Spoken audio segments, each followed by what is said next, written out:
जन्म की बात बताई, जिसकी कंस बहुत उद्विग्न होकर प्रतीक्षा कर रहा था। और यह सुनते ही बिछावन से वह उछल पड़ा। उसके केश बिखरे थे और मुंह से निकल पड़ा कि यह तो मेरा काल ही आ गया। वह शुक्तिका गृह में जा धमका।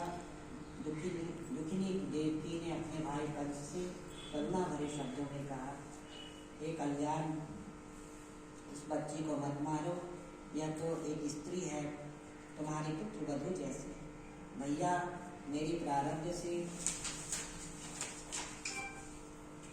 प्रेरित होकर तुमने अग्नि से तेजस्वी बहुत से पुत्रों को मार दी। कम से कम इस पुत्री को तो प्राणदान दो। मैं तुम्हारी छोटी बहन हूँ, मेरे सभी बच्चे नष्ट हो चुके, मैं बहुत दुखी हूँ। मुझ अभागी को यह अंतिम संतान तो दे दो। श्री सुखदेव जी ने कहा, हे परीक्षित, अत्यंत दीन की भांति रोती हुई देवकी ने इतना कहकर पुत्री को हृदय से चिपटा लिया। किंतु जो देवकी के प्रार्थना करने पर भी क्रूर कंस ने उसको डांटते हुए उसके हाथ से बच्चा की कन्या छीन ली। स्वार्थ के कारण कंस का स्नेह नष्ट हो गया। उसने तत्काल उत्पन्न हुई बहन की कन्या को उसके दोनों पैर पकड़कर पत्थर पर दे मारा। किंतु भगवान विष्णु की बहन व कन्या उसके हाथ से उछल पड़ी और आकाश में आयुध मुक्त अष्टभुजी देवी का रूप धारण करके कंस को दिखाई पड़ी। दिव्य माला, कपड़े, रत्न आदि से विभूषित और धनुष, त्रिशूल, बाण, ढाल, तलवार, शंख, चक्र, गदा लिए हुए वह थी। सिद्ध चारण गंधर्व, किन्नर और नाग उनकी पूजा कर रहे थे और उनकी स्तुति गा रहे। उन्होंने देखा, उन्होंने कहा, रे मूर्ख, मुझे मारकर तुझे कुछ मिलने वाला नहीं, तुम्हें मारने वाले ने तो जिस किसी जगह का जन्म ले लिया। पूर्वक उनसे कहा, हे बहनोई जी, मुझ पापी ने आप लोगों की बहुत सी संतानों को मनुष्य राक्षस की तरह मार डाला। इसका मुझे खेद है। सो दया, माया एवं जाति भाई को छोड़ने वाला दुष्ट मैं पता नहीं किस नरक में जाऊंगा।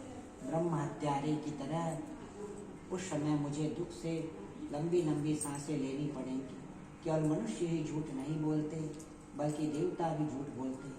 मैंने आकाशवाणी पर विश्वास करके ही इन बच्चों को मार दिया। आप लोग उन बच्चों के लिए शोक मत करें, उनके भाग्य में वही लिखा था। सभी प्राणी प्रारब्ध के अधीन हैं, उन्हें अपने किए का फल भोगना ही पड़ता है। वे सदा एकत्र नहीं रह सकते। जैसे अपने आधारभूत पृथ्वी में घट आदि आते जाते हैं, वैसे ही आधारभूत आत्मा में देही आती जाती रहती। और जैसे इन घट आदि पदार्थों के विकार को प्राप्त होने से मिट्टी विकार युक्त नहीं होती, उसी तरह प्राणी के शरीर के जन्म मरण आदि के द्वारा विकारों को प्राप्त होने पर भी उससे आत्मा का कुछ बनता बिगड़ता नहीं, वह एक रूप ही रहती है। जैसे कि जो भली भांति जो नहीं जानता, उसी को आत्म विजय होता है। यानी आत्मा के स्वरूप का संबंध उलट पलट हो जाता है। यह बुद्धि होने लगती है कि शरीर ही आत्मा है। जिस आत्म विपर्य के कारण भेद उत्पन्न होता है और जिस भेद के कारण पुत्र आदि देहों के साथ मनुष्य का संयोग और वियोग होता है और उससे जो सुख दुख रूपी संसार की निवृत्ति नहीं होती, यानी अज्ञान दूर नहीं होता, तो उस अज्ञान को दूर किए बिना संसार चक्र का नाश कभी भी संभव नहीं है। इसलिए हे भद्रे, मेरे द्वारा मार डाले गए इन अपने बच्चों के लिए शोक मत करो। ऐसा कंस ने देवकी को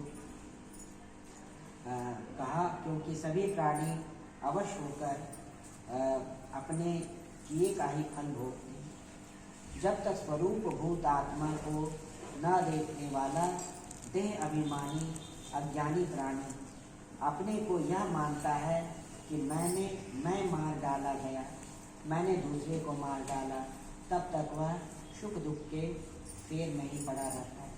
साधु लोग दीन वत्सल होते हैं, आप मेरी दुष्टता के लिए मुझे क्षमा करें। और इतना कहकर रोता हुआ वह कंस भाई और बहनोई के चरणों में गिर पड़ा। कंस को योग माया की वाणी सुनकर उन पर विश्वास हो गया था। उसने उन पर स्नेह जतलाने के लिए उन्हें बंधनों से मुक्त कर दिया। भाई को अनुताप करते देखकर देवकी का रोष भी समाप्त हो गया और शोक भी कम हो गया।